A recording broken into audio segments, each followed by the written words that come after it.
Mama. So tell me your name. Well, I'm Judson Hoyt. Okay, and you written a book. And I wrote a book. What's the name of your book No called? More Secrets, Sucked In and Spit Out. It's a memoir, so it takes place in the early 70s. And I became a born-again Christian in a movement called the Jesus Movement in about 1970,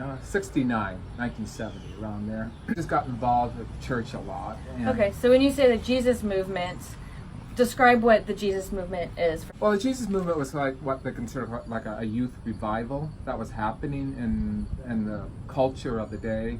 I mean, basically the 60s was, the breakout of the Love-Ins and the Haight-Ashbury, and it was a time in society everything was to hang out. So it's the Christian version of a hippie. Yeah, you could say a Christian version Okay. of a hippie. Yeah. So I got kind of wrapped up into this movement.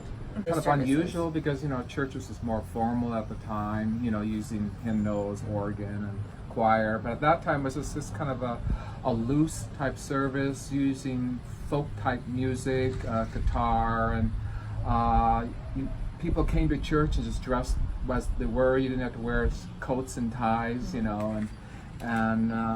it just kind of took off and spread off, So and it was something new and exciting, and all these people were just falling in love with Jesus, or seeing the Jesus of the Bible, not the formal, sober Jesus of the robe or something like that. So the big thing about the movement is, we thought Jesus was coming right away. We thought his second coming was coming. These signs were out, prophetic signs that were told by other teachers at the time. They thought they fit the puzzle, that we only had a few years to do what the work of Christ, what he said to evangelize, and we figured we only had probably 5 years, 6 years the most. Mm-hmm. And so everybody kind of like gave up their goals of going to school or getting married, and we all kind of put our focus together in this movement. And Brant was the one that kind of orchestrated this, but we all fell for it at that time, and it seemed the right thing to do.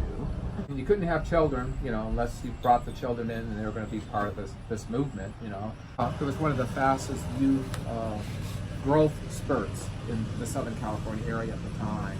So we went to an old vaudeville theater in downtown Long Beach called the Fox West Coast Theater. Mm-hmm. And that had a balcony, and that fit about 2,000 people. And it grew very rapidly for a period of about 3 years. It started out, like I said, a home Bible study. In your book, you talk about a minister. Uh-huh. What's the name of the minister? His name is Brant Baker. And then what kind of made him unusual or stick out to other ministers at the time? Well, he was kind of a charismatic person himself. He came from a Hollywood background. He was, what I mean by Hollywood, he worked for the studios, like Desi Studio. He was a model, and he was a coordinator for fashion, and he was in the drug scene. So he was about 7 years older than I was. I actually met Brant at a winter camp in Calvary Chapel. I was probably about 16, so he was probably about 22 at the time, and he was just getting involved in the ministry on his own. And later he got involved in the Jesus Movement, which was in Costa Mesa under a person named Chuck Smith, Calvary Chapel. And then he had a conversion, and he just gave up his kind of lifestyle. So the title of your book is No More Secrets, Sucked In and Spit Out.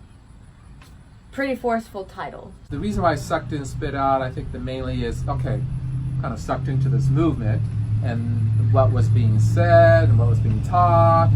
And by faith, my friend and I moved to Long Beach, and we didn't have a job.